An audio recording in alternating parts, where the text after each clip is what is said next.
Hi, everybody. I'm going to start with this photograph because it's very. I took this photograph in a genocide memorial in Rwanda with a pinhole camera. And since I've been doing photography, has been this journey of trying to understand where I come from and my relationship with this land that I grew up in, and then also finding a way to let it go. And that has led me to travel across the world. This is India, where I spent time with Indians of African descent. Basically, they were brought over as slaves a long time ago.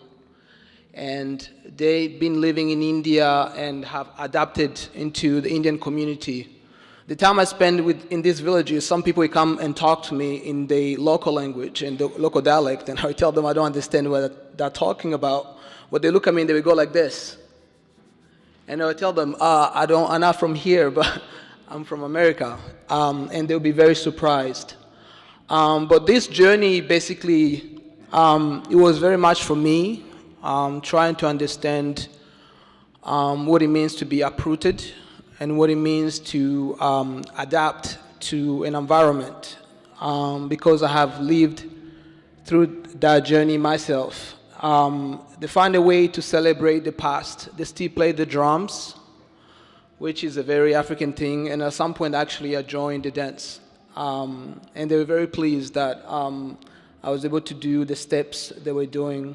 Of course, men and women dance separate. On this journey, as a photographer, not only, there's the technical part of photography that, I'm not very much interested in, but what interests me is to connect with the subject and then really see them the way they see me. They allow me to stay with them and eat with them and sleep with them. And that journey took me back to my homeland. And this is the grave of my grandparents. And the last time I was there, I was like 5 years old. So this is like 29 later. I went back, and this is the grave. All the grass has grown. And this is my way to reconnect with my homeland, and then also my way to learn to let it go. And to ask forgiveness. And this is a picture of my hand grabbing my grandmother's hand. The last time I saw her, I was 16 years old. So all this journey, of course, has opened doors, a lot of healings, but also opened doors of a lot of questions. My biggest regret was not have been able to take my grandmother to see the biggest lake, Lake Kivu, which is next door. It's like 20 kilometers away, but she never seen it before. So in these memories, as a photographer, I try to capture and I try to share. And then again, ground zero, which is for me, I'm very much interested in those moments where people experience something so tragic, and then what do they do afterwards?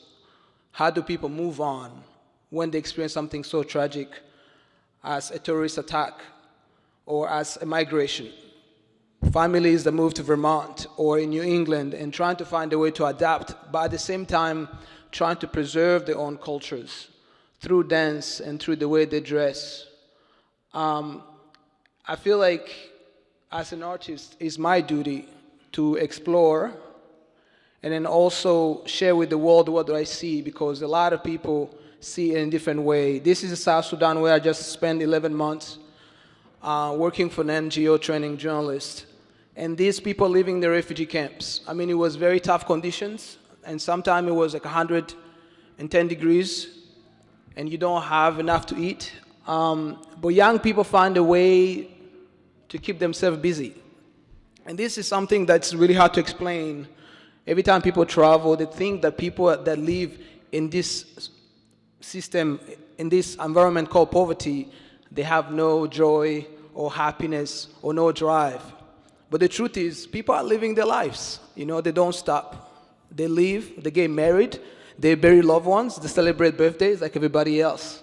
And as an artist and a photographer, that's what I'm trying to capture. The life, the young people looking at the older people and setting the example. In the camp, these young kids were jumping over this canalization. When it rains this camp, You can't get out. The water rises all the way to the houses. And then cholera comes back. It's a very horrible situation, but people find a way to live their lives. They dance, they sing. And for me as a photographer, someone has been a refugee before, it was coming back to a place that made me rethink about my mom, what she had to go through when I was young to protect me and feed me when I was living in the refugee camp. It was a way to show my gratitude. This is her. The day she graduated, she went back to school at 57 and graduated with LPN degree. She was very happy, and for me, she's an inspiration of what it means to let it go and then recreate yourself. And this is my brother, my younger brother, that she carried on. He was 9 months old, so 6 months in the jungle. And now he's 19 years old, just graduated from high school. So if there's something I have learned through this journey as an artist and through this journey as someone who has been uprooted and displaced for so many times, is that the only way to survive is to learn to let it go and embrace the present you're living in and then adapt to it. Thank you very much.